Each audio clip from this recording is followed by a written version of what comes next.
If you have been searching CTV creative testing, you already know what the channel does not give you. You upload one spot, wait 2 weeks, and get back a completion rate that tells you the ad played and nothing else.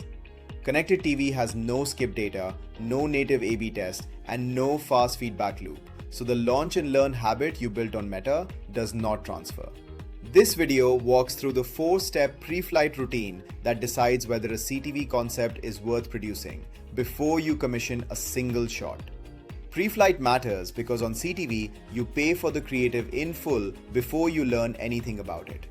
A mid-tier spot with professional talent and custom graphics runs $15,000 to $50,000 according to ATTN Agency's production guide. At that price, one concept that dies in market takes a serious piece of your quarterly creative budget with it, and you find out about it a month after the money is gone. The 4 steps are the audio first hook check, multimodal pre-scoring against your proven Meta and YouTube winners, the audience targeting freeze, and the phased rollout. This starts with the audio check because it is the only one you can run while the spot is still a script. Run the audio check the way your viewer actually watches. Turn the screen off and play the spot, or read the voiceover script aloud with no storyboard in front of you. The first 5 seconds of audio, the voiceover, the music, the spoken hook has to carry the value on its own. That sounds strict until you picture the room. Someone has the TV on while they cook, fold laundry, or scroll their phone, and your ad arrives as sound before it arrives as picture.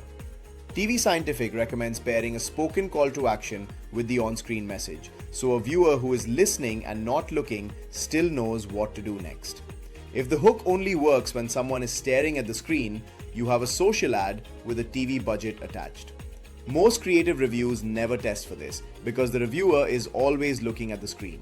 And once the audio hook holds up on its own, the next question is whether the concept resembles anything that has already worked for you. Step 2 is pre-scoring the concept against creatives that already win on Meta and YouTube. You have months of performance data sitting in those accounts, and it is the closest thing to a CTV test that costs you nothing. Score the new concept element by element. Does the opening match the hook patterns that already pull for you? Does the voiceover tone match the styles that convert? Do the visuals line up with the aesthetics your top social ads use? Turn that into a real score instead of a discussion. The blog adapts Google's ABCD model into a 15-attribute rubric, graded 0, 1, or 2 per attribute. Attract covers the first 5 seconds. Brand covers whether you are recognizable inside those 5 seconds instead of at the end card. Connect covers a single emotional tone that suits a relaxed living room. Direct covers a call to action that is spoken and shown and achievable without a click through a QR code or a spoken URL. Google's own analysis of 17,000 video campaigns found that following the ABCD model produced an average 30% lift in short-term sales likelihood and a 17% lift in long-term brand contribution. Anything under 22 out of 30 is a concept that is not ready to be produced, and killing it at the scoring stage costs you an afternoon instead of a production invoice. A good score still gets ruined if the test conditions move underneath it, which is what Step 3 protects. Step 3 is freezing your targeting. Lock the audience, the geographies, and the frequency caps before the first impression serves, and leave them alone for the whole flight. The reason is the measurement window. CTV needs 3 to 5 exposures per household before a message registers, and brand lift needs 4 weeks or more to show up. Any targeting change you make inside that window contaminates the comparison, because the households seeing variant A stop being comparable to the households seeing variant B. TV Scientific is direct about it and says a fair test requires isolated, non-overlapping test audiences. This is the step most teams break without noticing. Performance looks soft in week 1, someone widens the GEO or lifts the frequency cap to chase delivery, and the test you were running quietly stops being a test. The discipline is to accept a slow week 1 because the alternative is 4 weeks of spend that answers nothing. With the audience held still, the only variable left to control is how fast you put money behind the spot.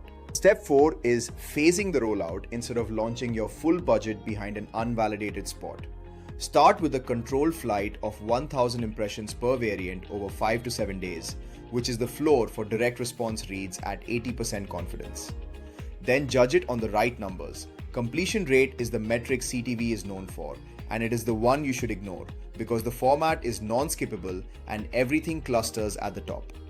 AdWave's benchmarks put 30-second spots at 95.92% completion and 15-second spots at 93.88%, which means a bad ad and a great ad post nearly the same figure. Judge on site visits, app installs, post-view conversions, and ROAS instead, with view-through and multi-touch attribution behind them, because last-click attribution misses the days later cross-device conversions CTV actually drives. Scale only after a variant clears your threshold. Then set refresh triggers so you retire it on time. The blog uses two: video completion falling below 70% of its launch level and click-through down 25% from launch. The payoff for that discipline is real, since CTV returns roughly $6 for every $1 spent, close to triple linear TV. 3 of those 4 steps depend on data most creative stacks do not collect. Look at what the framework actually asks for. The audio check needs someone to evaluate the hook line, the voiceover style, and the emotional tone of the soundtrack. The pre-scoring step needs those same elements mapped to outcomes on your existing Meta and YouTube creatives. The refresh triggers need continuous fatigue monitoring across every network. Most analytics platforms handle one modality and skip the soundtrack entirely, so the audio-first channel gets judged on visual tags. Segwise is a creative intelligence platform built around that gap. Its creative tagging agent runs multimodal analysis across video, audio, image, and text together, and on the audio side, it transcribes and tags spoken dialogue, hook lines, voiceover styles, background music, and emotional tone. Every tag maps to performance metrics, so a UA manager can pull the hook lines and voiceover styles that convert on Meta and YouTube and score a CTV storyboard against them before production. It pulls from 15 plus ad networks including Meta, Google, TikTok, YouTube, and AppLovin, plus MMPs like AppsFlyer, Adjust, and Branch, with fatigue thresholds you configure yourself. Its creative generation agent builds scene-by-scene video storyboards from those winning patterns, which gives your production team a brief grounded in tag-level data. Teams using it report up to 20 hours a week saved per app on manual tagging and data work. The single change the playbook argues for is this: stop treating CTV as a place to discover winners and start treating it as a place where you confirm winners you already found somewhere cheaper. Every step here serves that one shift, from the screen-off audio test through to the phased flight. If your next CTV brief is going out before you know which hook lines and voiceover styles convert in your own account, start there, because that is the input every other step needs.